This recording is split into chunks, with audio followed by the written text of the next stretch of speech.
اگر والدین ناراض ہیں، تم نے ستایا، ظلم و ستم کے پہاڑ توڑے ہیں اور ان کی زبان سے یا دل سے کوئی بد دعا کا جملہ نکل گیا تو سمجھ لیجئے آخرت تو برباد ہے، یہ دنیا بھی برباد ہو گئی، دنیا بھی برباد ہو جائے گی۔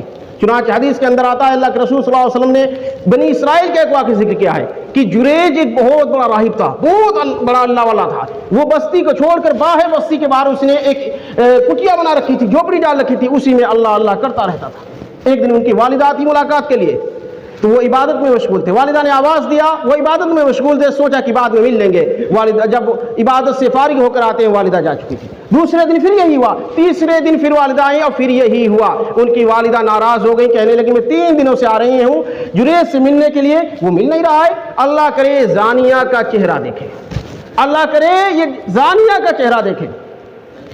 روایت کے اندر لکھا ہوا ہے کچھ عرصے کے بعد پوری بستی کے لوگ لاٹھی ڈنڈے لے کر آئے، ایک عورت کو لے کر آئے اور ان کو جریج کو مارنا شروع کر دیا، ان کے عبادت خانے کو توڑ دیا۔ جریج چیختے رہے، چلاتے رہے، بھائی میرا جرم کیا ہے، میرا جرم گناہ کیا ہے؟ پہلے پیٹ لیا، عبادت خانے کو توڑ دیا اور کہنے لگے کم بخت، یعنی تو نے ایک عورت سے بدکاری کی اور اس سے بچہ پیدا ہوا ہے اور یہ تیرا بچہ، وہ خود اقرار کر رہی ہے۔ تو جریج کہنے لگے میرا نہیں، وہ عورت جھوٹ کہنے لگی کہ ہاں اسی کا بچہ ہے۔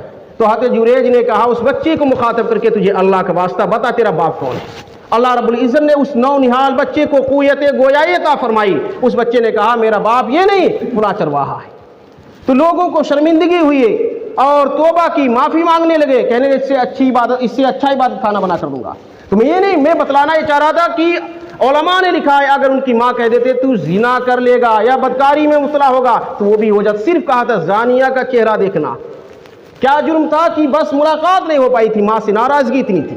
تو اس لیے ماں باپ کو ناراض نہیں کرنا، اور والدین کو چاہیے کہ اگر اولاد سے ناراض ہے تنبیہ کریں، سرزنش کریں، لیکن بد دعا نہیں دینا ہے۔